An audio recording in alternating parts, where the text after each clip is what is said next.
The dining room smelled of roast and garlic, warm light spilling over polished wood. My father sat at the head, fork in hand, eyes narrowed. He had that tone, the one he used when he wanted to cut someone down slowly, surgically. "You've always been wasted potential," he said, voice calm, precise, like a surgeon describing a failed experiment. My mother stirred her soup, looking anywhere but at me as if words could disappear if ignored. My younger sister glanced up, eyebrows knitting together, sensing the tension but too young to understand it fully. I didn't flinch. Not because I wasn't hurt, but because I had been waiting for this moment longer than he realized.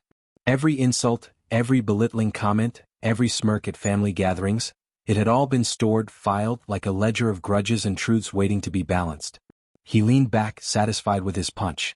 "Honestly, I never thought you'd amount to anything," he added, swirling his wine. "Buying a house, holding a job, maybe, but real success. Not in you." I sipped my water, letting his words echo in the air. And then I smiled, not the kind he'd recognize, not the boyish grin of apology or submission. This was different. Quiet. Calculated. "Funny," I said softly, leaning forward, eyes steady, catching the glint of disbelief in his. "Funny how things turn out differently than you imagine. I remember all those late nights in the office, all those reports you left unfinished, all the times you mocked my ideas in the boardroom. Seems someone forgot to lock the doors."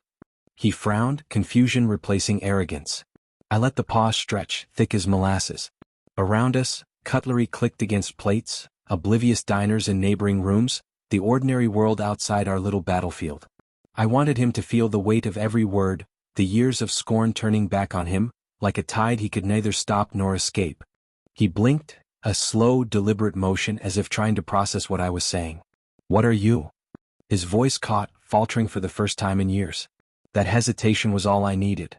"I bought your company," I said, letting each word land like a hammer on glass. Silence erupted, louder than any argument we'd ever had.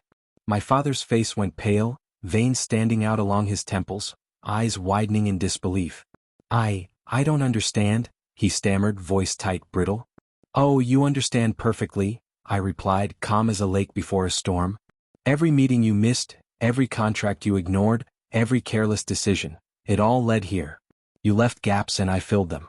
Every opportunity you squandered, I claimed." My mother gasped and my sister's jaw dropped. They'd known I had ambitions, yes, but they never realized how far I'd taken them. The man who once mocked me as wasted potential now sat frozen at the table, the very company he built, and boasted about, under my name. I leaned back slightly, letting the words breathe in the room. "Funny," I added, almost whispering, "you always said I wouldn't succeed. You said I'd fail at life while you excelled. But here I am, sitting across from you, in control of the empire you thought only you could wield." He opened his mouth to argue, to deny, to reclaim some shred of authority, but I stopped him with the quiet power of truth. "You wanted to see me fail. You cheered for it, laughed at it. But I learned something from all those dinners, all those insults. Patience. Patience is stronger than arrogance. Strategy beats ego every time." For the first time he was not the father dictating the room. I was. And the table, once his throne, was now just another stage, set for the revelation that would rewrite every assumption he'd ever held about me. He leaned back, defeated, his hands gripping the edge of the table as if it could hold him up against reality. The arrogance that had filled every room he entered, every conversation he dominated, had vanished. You bought it?" he whispered, voice raw, fragile. I nodded once, slowly, letting him feel every second of the truth. "Yes. Every corner you neglected, every oversight you ignored, it's mine now. Every claim you made about my potential, I surpassed it. Every word you used to put me down, I built on it, quietly, strategically, until the world could see what you refused to see."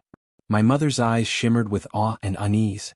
My sister stared at me with newfound respect.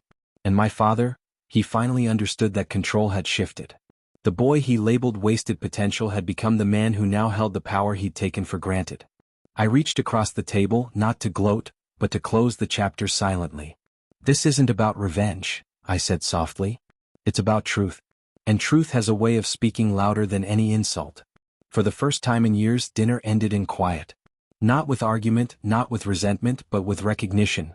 Recognition that potential, when nurtured and executed, cannot be dismissed. And in that calm I found not satisfaction, but something better: peace.